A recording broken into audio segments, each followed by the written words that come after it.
Bonsoir. Je vous propose de regarder aujourd'hui quelques cartes du continent africain. Ce continent, pour des raisons historiques, a longtemps été, comme on dit, le précaré des Européens et de la France en particulier, en tout cas pour l'Afrique de l'Ouest et du Nord. Or, depuis quelques années, les États-Unis montrent par leur intérêt pour ce continent qu'ils ont désormais une vision stratégique.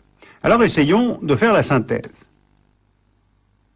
Il y a 53 États en Afrique, 850 millions d'habitants en 2005, et ce continent concentre presque la totalité des réserves mondiales de chrome au Zimbabwe et en Afrique du Sud, 90% des réserves de platine en Afrique du Sud, 50% des réserves mondiales de cobalt, surtout en République démocratique du Congo et en Zambie, du gaz, du pétrole, surtout au Soudan, dans le golfe de Guinée, dont le Nigeria, qui est aujourd'hui le 9e producteur mondial de pétrole.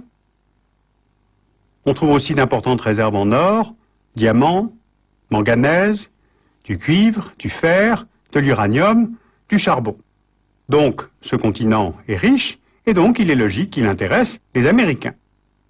En mai 2000, d'ailleurs, le Congrès des États-Unis a adopté l'AGOA, c'est-à-dire African Growth and Opportunity Act, qui est une loi sur la libéralisation des échanges et la croissance en Afrique.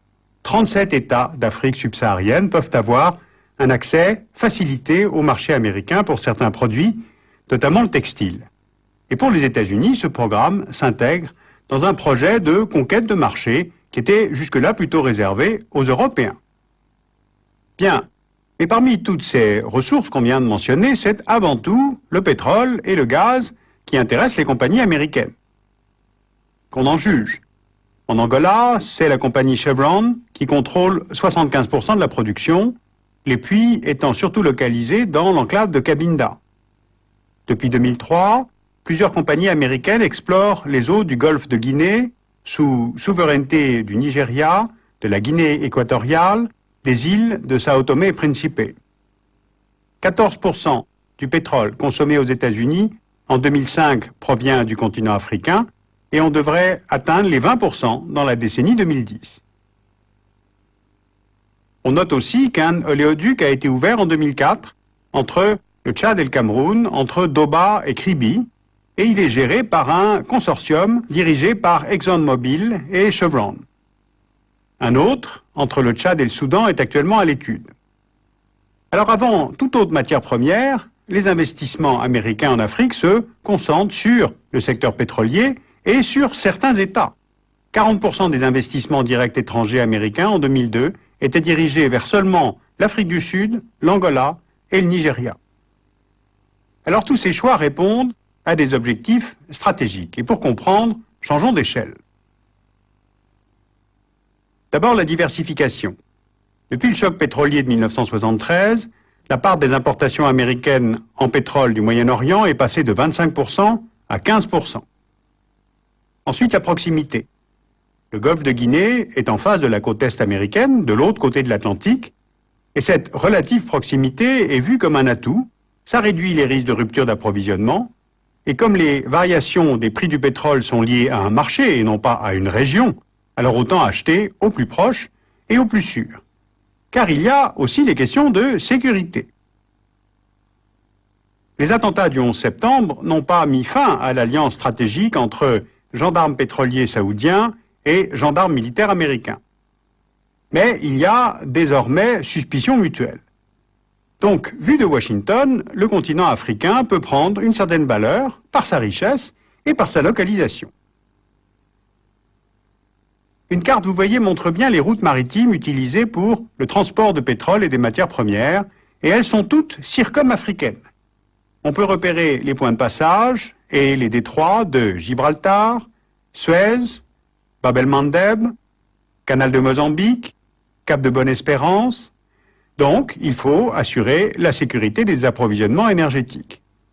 Alors pour cela, les États-Unis déploient leur 6e flotte en Méditerranée, dans le golfe de Guinée, la 5e dans le golfe d'Aden et l'océan Indien. À cela s'ajoutent maintenant plusieurs déploiements militaires terrestres et qui sont plus récents. En octobre 2002, donc un an après le 11 septembre, le Pentagone a ouvert une base à Djibouti, à Camp-le-Monnier, avec environ 1 millier d'hommes. c'est une ancienne base française qui cohabite maintenant avec la plus importante base militaire qu'a la France à l'étranger, avec 2700 hommes. De là, les forces américaines peuvent mieux contrôler le canal de Suez, où passent chaque jour 40 navires de toutes sortes. Ils peuvent surveiller la Corne de l'Afrique, c'est-à-dire l'Érythrée, l'Éthiopie, la Somalie, le Yémen, et quand le Monnier est conçu pour la lutte antiterroriste dans la région. Car je vous rappelle que le Kenya a été la cible de plusieurs attaques terroristes, dont une en 1998 contre l'ambassade américaine à Nairobi. En 2000, le destroyer américain USS Cole a été attaqué au large du Yémen. Le 6 octobre 2002, attaque d'un pétrolier sous pavillon français, le Limbourg. Et puis, il est aussi envisagé d'installer une autre base à Bosaso, en face du golfe d'Aden. Ce qui, évidemment, pousse les Américains à s'y intéresser. La diplomatie américaine a également obtenu, en décembre 2002, des facilités d'accès aux aéroports éthiopiens et aux ports d'Érythrée. Et puis maintenant, de l'autre côté, dans le golfe de Guinée, il y a un autre projet de base à Sao Tomé et Principe. Et puis enfin, les États-Unis ont réorganisé leur programme d'assistance militaire en Afrique depuis le printemps 2002. Alors concrètement, cela veut dire qu'en plus de la formation de forces armées africaines à des missions d'interposition et d'assistance humanitaire, ce nouveau programme, qu'on appelle ACOTA, inclut désormais un entraînement offensif. Par exemple, en mars 2004, une opération a été menée par des troupes du Mali, du Tchad, du Niger, de l'Algérie contre le groupe salafiste pour la prédication et le combat qui opère dans cette région du Sahel. Le groupe est soupçonné d'avoir des liens avec Al-Qaïda et plusieurs tonnes de matériel, des moyens aériens et de protection et une unité spéciale liée à la CIA ont été mises à la disposition par l'armée américaine pour réaliser cette opération interafricaine. Alors le continent africain ne faisait pas partie des priorités de Washington. Eh bien, l'interventionnisme énergétique et militaire des États-Unis s'y est développé et en très peu de temps. Et cela semble entrer évidemment en concurrence avec l'influence de la France. La France est l'une des anciennes grandes puissances coloniales. Par des accords de défense, Paris est lié au Cameroun, au Gabon, au Sénégal, à la Côte d'Ivoire notamment. Avec plusieurs États d'Afrique de l'Ouest, plus la Tanzanie et Madagascar, Paris est lié à des accords de coopération militaire. La France dispose également de 5 bases militaires, soit en tout quelques 6 000 hommes, ce qui ne tient pas compte des 4 000 hommes déployés en Côte d'Ivoire depuis 2003. Donc, est-ce qu'il y a véritablement concurrence ? En fait, les choses sont plus compliquées que ça. D'abord, Paris a peu à peu mis en place des accords de coopération à vocation régionale et non plus en bilatéral. Il y a aussi un cadre multilatéral d'action, comme l'ont montré les interventions françaises en République démocratique du Congo, dans le cadre de la politique étrangère de l'Union européenne en 2002, ou bien dans la crise ivoirienne en 2003, elle agit sous mandat de l'ONU.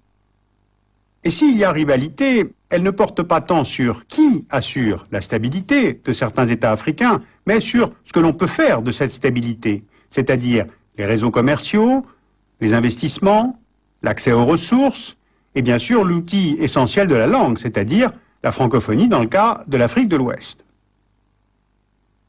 Alors que retenir de ces quelques éléments ? D'abord, la stratégie américaine sur le continent africain peut se résumer à l'exploitation des ressources minières et surtout énergétiques. Deuxièmement, la sécurisation des voies de communication pour garantir l'approvisionnement des États-Unis. Troisièmement, une telle orientation géographique et sectorielle des investissements fait qu'ils ont peu d'effet sur la croissance en Afrique. Pour être plus précis, sur le développement des Africains. Ce continent est riche, mais les Africains ne le sont pas.